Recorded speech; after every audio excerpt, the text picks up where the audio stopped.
거시적 신앙으로 오늘을 살자. 한 번 더, 거시적 신앙으로 오늘을 살자. 이런 제목으로 말씀을 나눕니다. 거시적 신앙. 성경을 보면 하나님은 인생을 경기하는 자라고 말씀하십니다. 경기하는 자다, 그게 인생이다.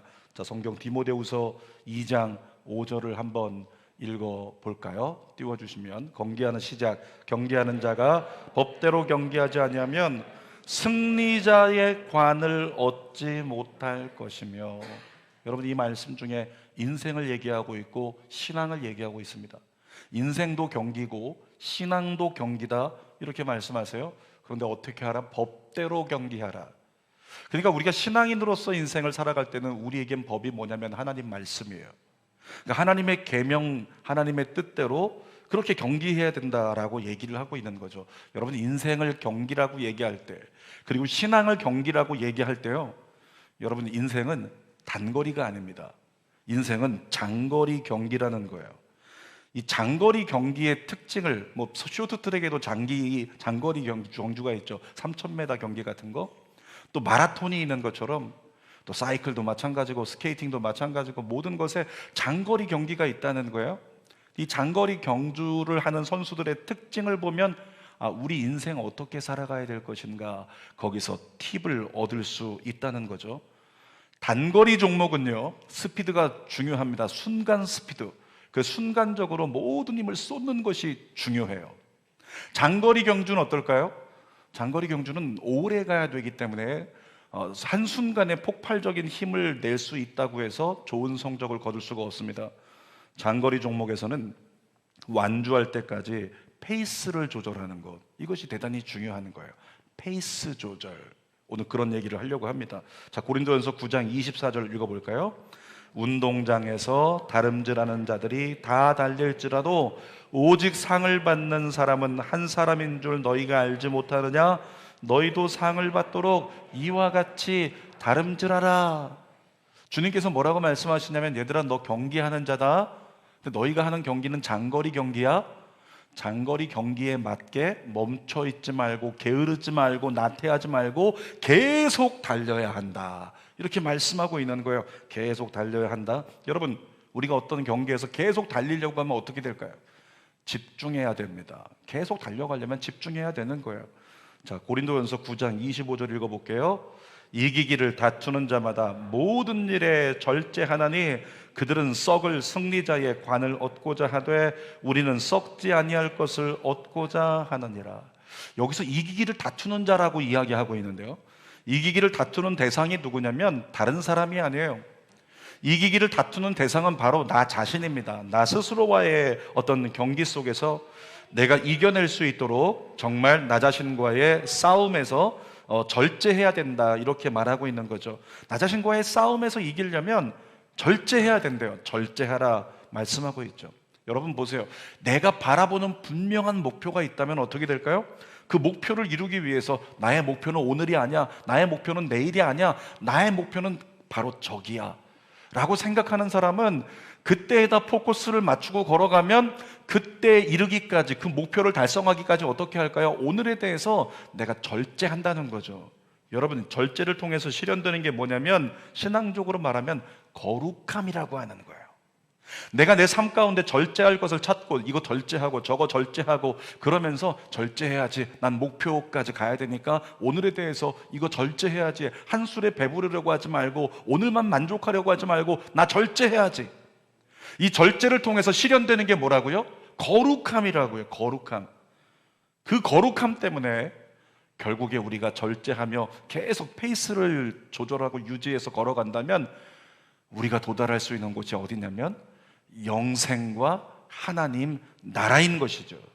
그래서 요한계시록 21장에도 이기는 자는 하나님 나라를 유업으로 받는다고 기록하고 있는 거예요. 여러분, 거룩함을 유지하는 것, 이것이 바로 영적인 페이스 조절입니다. 자, 무엇 때문에 이길까요? 페이스 조절을 잘했기 때문에 장거리 경기에서 이기는 거예요.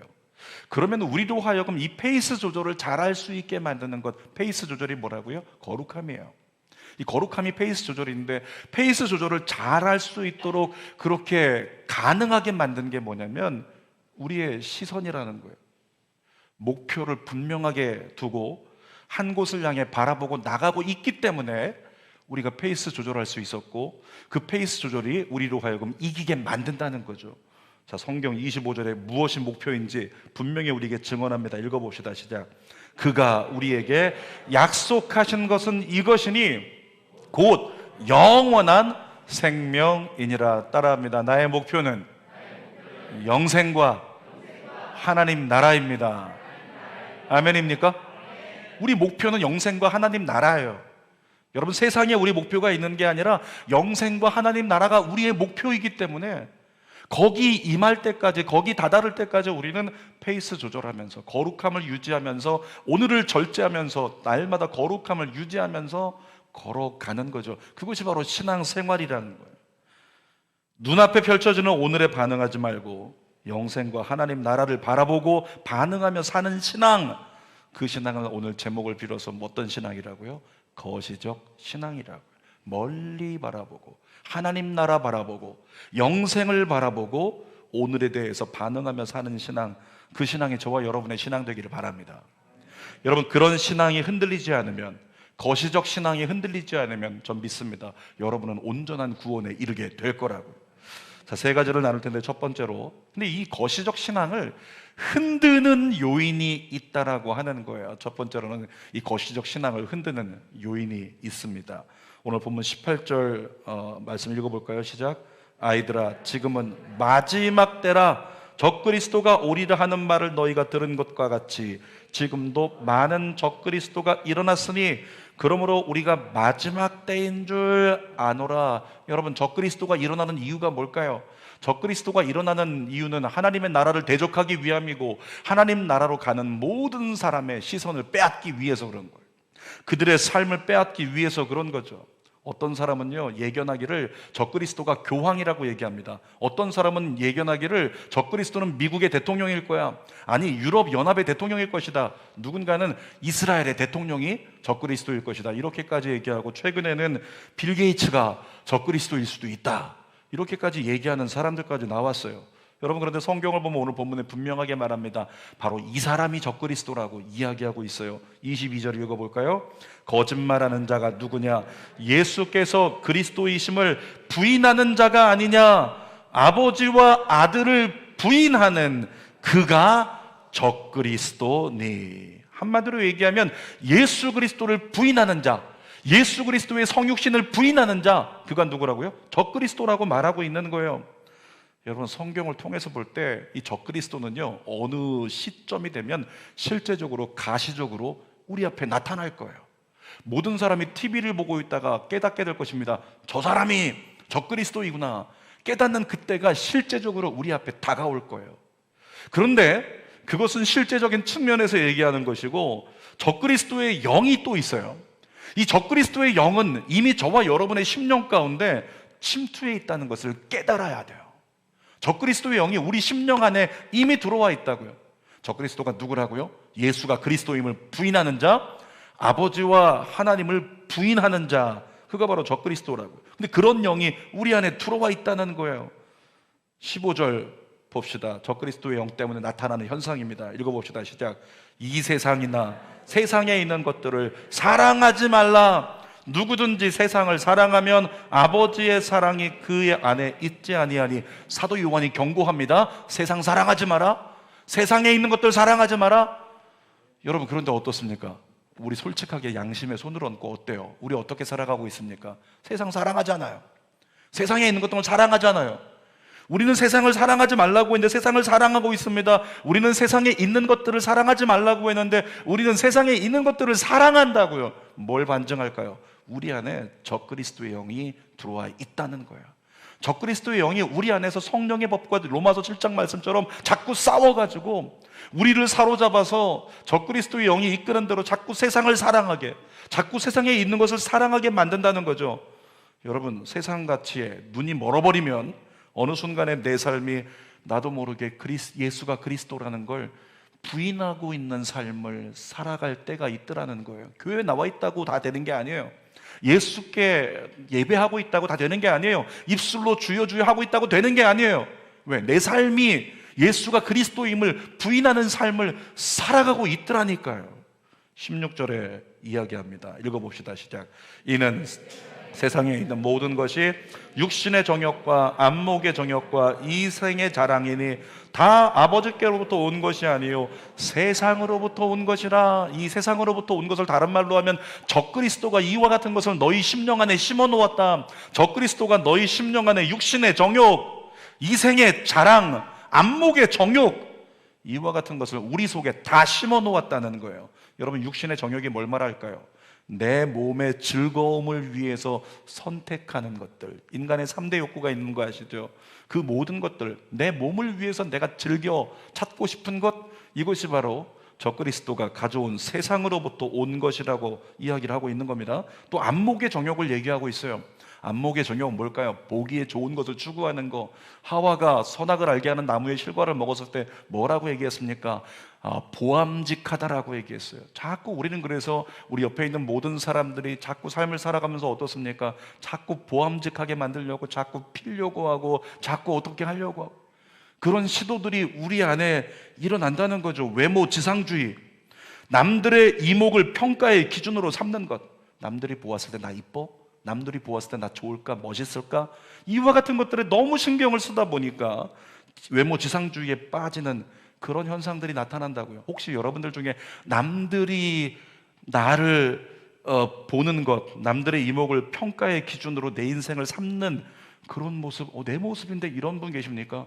정말 죄송한 이야기인데요, 그건 정신줄 아니에요. 문제가 있다는 거죠. 상담 받아야 되는 거예요. 자, 이생의 자랑이 있습니다. 이생의 자랑은 세상 가치가 추구하는 그 높아짐에 대한 정욕, 그게 바로 이생의 자랑이에요. 이런 것들이 세상으로부터 왔대요.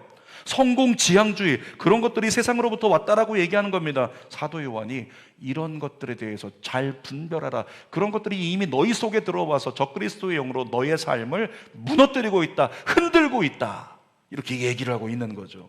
사랑하는 여러분, 여러분에게 부탁드립니다. 세상 문화에 취하지 마십시오. 예수 문화에 취하시기를 바랍니다.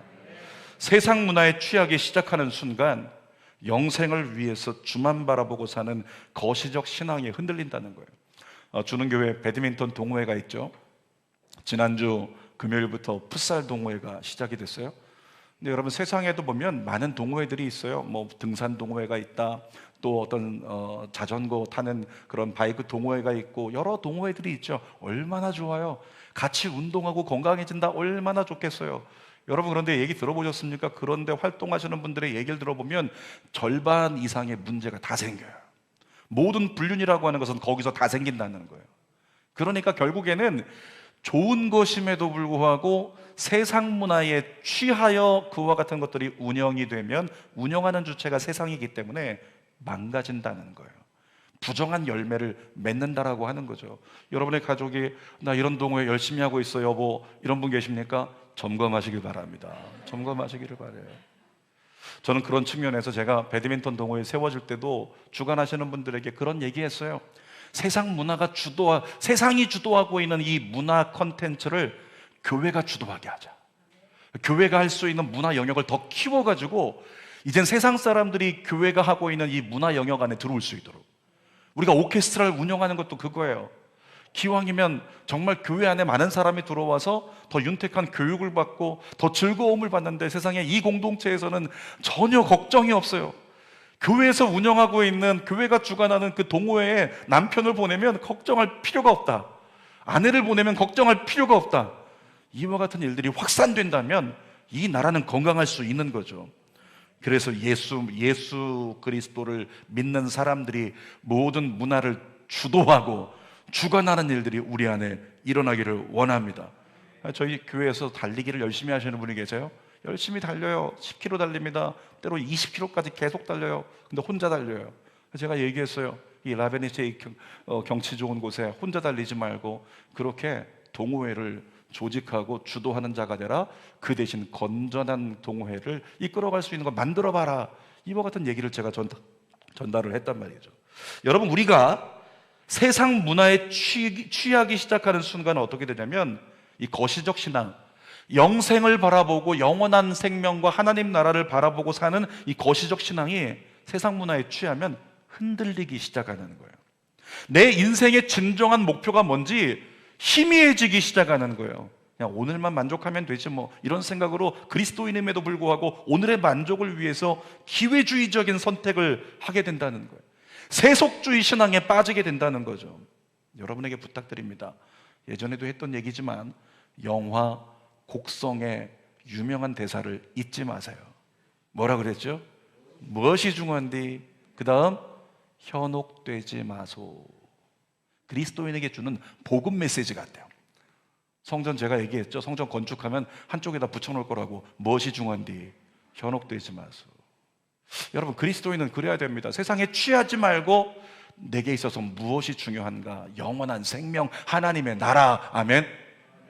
그것이 중요한 거니까 그걸 바라보고 오늘의 나의 삶을 분별해낼 수 있는 믿음의 사람들 되기를 원합니다. 그러면 저와 여러분들은 영생을 바라보는 거시적 신앙이 흔들리지 않고 거룩함과 신실함이라고 하는 그 페이스를 유지할 수 있는 거예요. 그러나 그 페이스를 놓치면, 거시적 신앙이 흔들리면 얼마 못 가서 신앙 없는 자보다도 못한 날개 부러진 무늬만 그리스도인이 될 수 있다는 거죠. 자, 두 번째로 오늘 본문을 통해서 우리에게 말씀하시는 것은, 얘들아, 미혹당하지 않으려면 이렇게 해. 이와 같은 말씀을 우리에게 주세요. 18절 말씀 다시 한번 읽어봅시다. 시작. 아이들아, 지금은 마지막 때라. 적그리스도가 오리라는 말을 너희가 들은 것과 같이 지금도 많은 적그리스도가 일어났으니 그러므로 우리가 마지막 때인 줄 아노라. 여러분, 미혹당하지 않으려면 어떻게 하라고 말씀하냐면 지금이 어느 때인지를 분별하래요. 지금이 어느 때라고 말씀하고 있어요? 마지막 때라고요. 여러분, 이런 얘기합니다. 지금은 예수님이 당장 내일 오셔도 이상하지 않은 마지막 때라고. 소돔과 고모라와 똑같은 온갖 죄악이 세상에 가득한 거예요. 꽉꽉 들어찼어요. 내일 주님 오셔도 이상하지 않은 그런 세대를 우리가 살아가고 있다는 거죠. 요한계시록에 기록됐습니다. 너희가 세상 살아가다가 짐승의 표를 받는 날이 올 텐데 그 표를 받는 자는 구원을 받지 못한다. 그 표를 절대 받으면 안 된다. 이렇게 말씀하고 있잖아요. 여러분, 그런데 짐승의 표라고 말씀하신 666 바코드를 이마와 손목에 우리가 새겨야 경제활동을 할 수 있는 날이요, 눈앞에 다가왔어요. 코앞에 다가온 거예요. 그런 세대를 우리가 살아가고 있다고요. 여러분, 전 세계 많은 기업들이 2030년을 기점으로 해가지고 새로운 목표들을 세우고 있어요. 왜 기업들마다 그냥 2025년도 될 수 있고 2026년도 될 수 있는데 그게 아니라 2030년에는 이런 목표들을 가지고 있다는 거죠. 전 세계를 아우르는 6G 전산망을 통해서 지구를 한 나라처럼 움직일 수 있게 하겠다, 이런 포부들을, 지구를 한 나라처럼 움직일 수 있게 하겠다, 지구를 한 나라처럼 통제할 수 있게 하겠다, 이런 포부들을 전 세계 기업들이 지금 계속 쏟아내고 있는 거예요. 언제? 2030년 목표로. 여러분, 그 안에 영적인 코드를 우리는 분별해낼 필요가 있다는 것입니다. 어떤 사람은 얘기합니다. 그 일에 대한민국 기업들이 쓰여질 거라는 추측들이 우려 섞인 목소리로 쏟아져 나오고 있어요. 실제적으로 KT를 통해서 얼마나 많은 해외에 5G 이 전산망이 얼마나 많이 수출되고 퍼져나갔습니까? 근데 KT 기업과 같은 이런 기업들이 주도하는 기업으로 쓰여질 수도 있다라고 하는 세대 가운데 우리가 살아가고 있다는 거예요. 여러분, 미혹당하지 않으려면 지금이 어느 때인지 깨닫고 정신 바짝 차립시다. 자, 또 미혹당하지 않으려면 분명한 신앙 고백의 기준을 가져야 된다 말씀하고 있어요. 22절 읽어보겠습니다. 시작. 거짓말하는 자가 누구냐? 예수께서 그리스도이심을 부인하는 자가 아니냐. 거짓말하는 자가 누구냐? 예수께서 그리스도이심을 부인하는 자가 아니냐. 아버지와 아들을 부인하는 그가 적그리스도다. 여러분, 영지주의자들을 얘기하는 겁니다. 당시의 교회를 혼란스럽게 만들었던 영지주의자들은 예수님의 성육신을 부인했습니다. 이 영지주의자들에게 영향을 받은 많은 사람들이 이 사탄의 당에 미혹을 당해가지고 영원한 생명을 잃어버렸어요. 근데 그 사단은 그때 역사하고 끝났습니까? 그렇지 않아요. 지금도 역사하고 있어요. 지금도 사단은 역사하고 있다는 거죠. 미혹당하지 않으려면 여러분의 마음속에 분명한 신앙 고백의 기준이 세워져야 된다는 거예요. 그 기준이 뭘까요? 적그리스도는 예수가 그리스도임을 부인하는 자인데, 그러면 우리 안에 어떤 기준이 흔들리면 안 된다? 예수가 그리스도다. 이것이 기준돼야 된다는 거예요. 따라합시다. 예수가 그리스도다. 어떤 의미입니까? 자기 백성을 저희 죄에서 구원할 자 예수가 그리스도다. 이런 고백이에요. 자기 죄에서, 자기 백성을 죄에서 구원할 자, 구원자 예수가 그리스도. 이것이 우리에게 기준돼야 된다는 거죠. 돈이 아니라는 거예요. 돈이 우리를 구원하지 못한다는 거예요. 능력이 우리를 구원하지 못한다는 겁니다. 좋은 성적이 우리를 구원하지 못한다는 거예요. 예수가 그리스도다. 그가 우리를 구원할 수 있다. 이 기준이 여러분의 가정의 선택의 기준 되시기를 주님의 이름으로 부탁드립니다. 과학자들은요, 끊임없이 연구합니다. 어떻게 하면 인간의 수명을 연장할 수 있을까? 인간의 어떤 게놈 지도를 가지고서 어떻게 하면 인간의 질병을 극복할 수 있을까? 어떻게 암을 극복할 수 있을까? 암을 완치할 수 있는 그 코드를 어떻게 풀어낼까? 그러면서 항상 연구하고 있어요. 계속 연구하고 있죠. 이게 뭔지 아십니까? 현대판 바벨탑이에요. 현대판 바벨탑을 만들려고 애쓰고 있다는 거예요. 여러분, 어느 날 뉴스를 통해서 우리는 듣게 될지도 몰라요. 드디어 암의 비밀을 풀었다. 이제 인간이 암을 정복했다. 암의 게놈 코드가 완전히 분석되고 해석되었다. 암을 이겼다. 그러면 전 세계가 막 손들고 와 그러면서 이렇게 얘기할 겁니다. 역시 인간이 구원자라고, 인간이 인간을 구원할 수 있다고 그렇게 외치는 날이 다가올 거라고요. 여러분, 그 말이 무슨 말입니까? 이제 예수는 필요 없어. 예수를 부인하는 그때가 다가온다는 거죠. 여러분, 이렇게 예수를 부인하게 만드는 그가 누구라고요? 적그리스도고, 예수를 부인하게 만드는 것이 적그리스도의 목적이고 사탄의 목적이라는 거예요. 태초부터 사단은요, 인간을 하나님으로부터 떼어놓으려고 연구하고 있어요. 노력하고 있죠.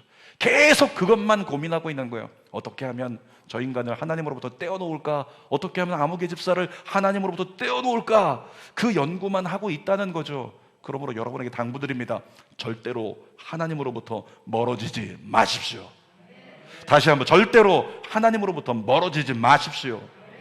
자, 또 미혹당하지 않으려면 하나님의 뜻을 꾸준히 따라가야 된다고 이야기합니다.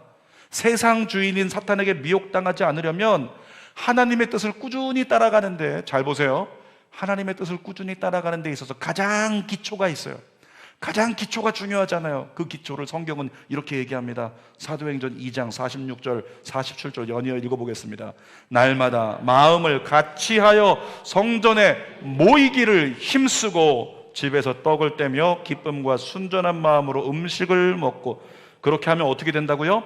하나님을 찬미하며 또 온 백성에게 칭송을 받으니 주께서 구원받는 사람을 날마다 더하게 하시니라.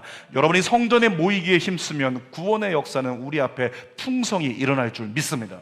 구원의 역사는 내 삶 가운데 풍성히 일어날 거예요. 히브리서 10장 25절도 읽어보겠습니다. 시작. 모이기를 패하는 어떤 사람들의 습관과 같이 하지 말고 오직 권하여 그날이 가까움을 볼수록 더욱 그리하자. 무엇을 패하지 말라고요? 모이기를 패하지 말래요. 그날이 가까울수록, 마지막 때가 가까울수록 더 모이기에 힘쓰라. 어디 모이라고요? 성전에 모이라. 이렇게 말씀하고 있는 겁니다. 성전에 모여서 주님을 찾는 것, 이것부터가 우리가 하나님의 뜻을 행하는 기초가 된다는 거예요. 또 미혹을 당하지 않으려면 오늘 본문은 말합니다. 성령님의 도우심을 구하라고요. 로마서 8장 26절 상반절을 읽어볼게요. 시작. 이와 같이 성령도 우리의 연약함을 도우시나니, 성령이 우리를 도와주신대요. 그러니까 너희 힘으로 안 된다고 생각하지 말고, 흔들린다고 그것만 생각하지 말고 어떻게 해라? 성령님의 도우심을 바라보라. 그래야지 미혹을 이길 수 있다라고 말씀하고 있는 거죠. 27절도 읽어보겠습니다. 너희는 주께 받은 바 기름 부음이 너희 안에 거하나니 아무도 너희를 가르칠 필요가 없고 오직 그의 기름 부음이 모든 것을 너희에게 가르치며 또 참되고 거짓이 없으니 너희를 가르치신 그대로 주 안에 거하라. 요지를 말하면 이겁니다. 성령이 너희를 가르치신다. 그러면 주 안에 거할 수 있다. 이런 말씀하고 있는 거죠. 여러분, 그러므로 미혹당하지 않기 위해 오늘도 성령님을 구하고 성령님을 의지함으로 날마다 주께 더욱 나아갈 수 있는 우리가 되기를 원해요. 자, 세 번째로 보니까요, 이 거시적 신앙을 우리가 유지한다면 그 신앙에는 결과가 있어요. 읽어보겠습니다. 28절 말씀입니다. 시작. 자녀들아, 이제 그의 안에 거하라.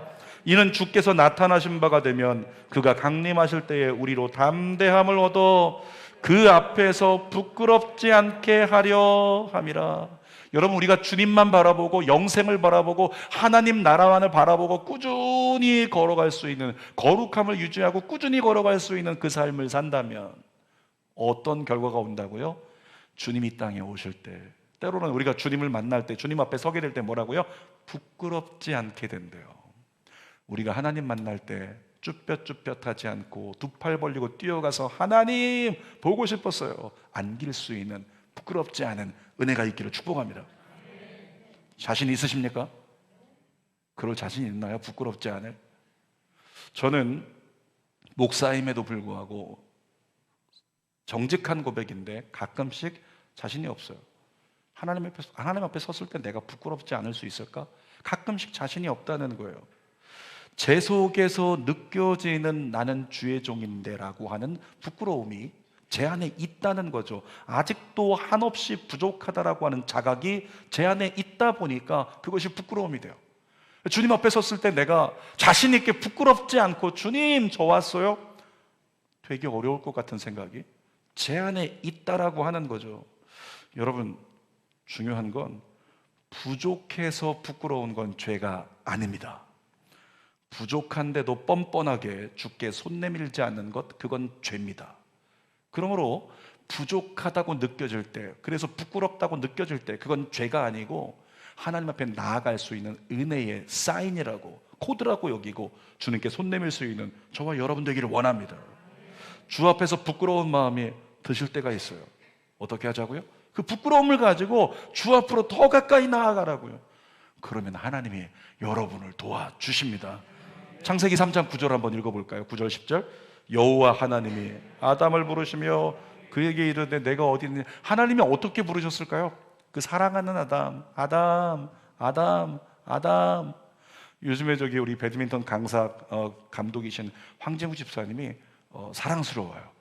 너무 열심히 헌신해 주셔가지고 금요일날 철야 끝나고 밤 12시에 그냥 풋살 가서 거기서 또 젊은 사람들 뛰는데 거기서 그냥 더 열심히 뛰어가지고 내일은 못 일어나겠다 싶었는데 또 토요일날 막 일어나고 달려와가지고 성심껏 배드민턴을 막 가리키고 있는 모습을 보니까 많은 열매를 맺겠구나. 하나님 교회에만 열매가 있지 않게 하시고 그의 가정에도 재정의 열매도 넉넉히 있게 하여줘. 옵션의 기도도 하죠. 근데 이렇게 이뻐 보이는 거죠. 그러니까 이런 거예요. 황진국 집사님 이렇게 요즘 같은 때 부르려고 하면 사랑스럽게 부르는 거예요. 친구가, 친구가, 이름도 진국이구나. 친구가, 친구가. 하나님이 아담을 부를 때 그랬어요. 아, 사랑스러운 아담, 아담, 아담 어딨어? 아담 어딨니? 보고 싶어. 어디 숨은 거야? 술래잡기 하자고 하나님이 그러면서 아담을 찾았을 거예요. 근데 문제가 생겼어요. 아담이 항상 하나님 부르시면 저 여기 있어요 하나님 뛰어왔는데 아담이 부끄러움을 느낍니다. 10절 말씀입니다. 시작. 이르되 내가 동산에서 하나님의 소리를 듣고 내가 벗었으므로 두려워하여 숨었느니라. 자기가 벗은 것을 깨달았대요. 여러분, 벗으면 어떻게 됩니까? 남들 앞에 서게 되면 부끄러운 거예요. 그 부끄러움을 느껴가지고 이 부끄러움 때문에 숨어 있는 거죠. 여러분 기억하세요. 죄는 우리를 하나님 앞에서 숨게 만듭니다. 그런데 숨는다고 죄의 문제 해결되지 않습니다. 있는 모습 그대로 주 앞에 나와서 주 앞에 엎드려 간구할 때, 손 내밀 때 죄와 부끄러움의 문제를 해결할 수 있습니다. 창세기 3장 21절을 읽어보세요. 시작. 여호와 하나님이 아담과 그의 아내를 위하여 가죽옷을 지어 입히시니라. 결국엔 나중에 하나님 앞에 나가서 하나님 앞에 부끄럽게 서 있는데 하나님이 어떻게 해요? 짐승을 잡아서 그 피를 흘리고 가죽을 벗겨서 가죽옷을 지어 입히시면서 아담, 하와 너희 부끄러움을 내가 해결했다. 그러면서 부끄러움의 문제를 해결해 주신다고요. 여러분, 창세기의 그 가죽옷이 상징하는 게 누구예요? 신약의 예수 그리스도잖아요. 예수님이 십자가에서 흘리신 피로 죄와 부끄러움의 문제를 해결할 수 있습니다. 우리가 주 앞에 머물러야 되는 이유가 그것입니다. 부끄러움 가운데 나의 심령이 방치되지 않게 하기 위해서. 자, 요한일서 1장 9절 읽어볼게요. 시작. 만일 우리가 우리 죄를 자백하면 그는 미쁘시고 의로우사 우리 죄를 사하시며 우리를 모든 불의에서 깨끗하게 하실 것이요. 내가 느끼는 부끄러움, 그 부끄러움에 나를 방치해 두지 말고 하나님 앞에 나가서 주님, 저 이렇습니다, 부족합니다, 저 부끄럽습니다, 저 확신이 없습니다, 주님 도와주세요. 손 내밀면 어떻게 하신다고요? 우리를 깨끗하게 씻어 주신다. 빌립보서 1장 20절도 읽어볼게요. 시작. 나의 간절한 기대와 소망을 따라 아무 일에든지 부끄러워하지 아니하고 지금도 전과 같이 온전히 담대하여 살든지 죽든지 내 몸에서 그리스도가 존귀하게 되게 하려 하나니. 사랑하는 여러분, 하나님이 원하시는 것은 우리가 담대하게 주님 앞에, 주님의 뜻 앞에 담대하게 부끄러움 없이 나설 수 있는 은혜의 삶을 주님이 원하고 계십니다. 그리스도인의 거룩함과 신실함이라는 페이스 조절, 여러분 그것은 거시적 신앙의 결과입니다. 영생을 얻기 위해 하나님 나라만 바라보면서 오늘을 걷는다면 우리는 거룩함이라고 하는 페이스 조절에 성공할 수 있다는 거예요. 거시적 신앙을 가진 사람은 그 신앙 자체가 꿈과 비전이 됩니다. 내가 하나님 나라만 바라보고 있기 때문에 그곳까지 가야 되니까, 그곳이 목표이니까 나 오늘 무엇을 선택해야 될까? 어떤 삶을 살아가야 될까? 우리 안에 도전이 일어난다는 거죠. 그 꿈을 성취하기 위해서, 영생을 성취하기 위해서 오늘 얼마든지 내가 땀을 흘릴 각오와 그런 결단이 가능해지게 되는 거예요. 그것을 우리는 두 글자로 이렇게 말하는 거죠. 헌신이라고. 여러분의 헌신의 열매가 맺어지기를 주님의 이름으로 축원합니다. 설교 결론입니다. 제목이 뭐였어요? 거시적 신앙으로 오늘을 살자. 여러분과 여러분의 자녀들에게 거시적 신앙이 임하게 되시기를 주님의 이름으로 축원합니다. 영원한 생명과 하나님 나라를 바라보고 하루하루를 살아낼 수 있기를 주님의 이름으로 축원합니다. 그때 우리는 절제할 수 있고, 그 절제함이 우리에게 거룩함이 되고, 그 거룩함이 페이스 조절이 되어서 주님 나라 온전히 이루기까지 믿음의 길 잘 걸어갈 수 있는 승리의 삶을 살아가게 될 것을 믿습니다. 거시적 신앙으로 또 한 주간을 살아갑시다. 기도하겠습니다. 아버지 하나님, 정말 이 세상을 살아가는 동안에 정말 주님의 뜻 바라보고 주님의 은혜 바라보고 낙심하지 말고 하나님의 꿈을 하나님의 뜻을 나의 비전으로 삼고 주님의 뜻만 살아가기를, 거시적 신앙으로 살아내기를, 거룩함이라고 하는 페이스 조절이 우리 안에 가능하기를 하나님 원하고 바라고 기도합니다. 이루어 주시옵소서. 예수님의 이름으로 기도드립니다. 아멘.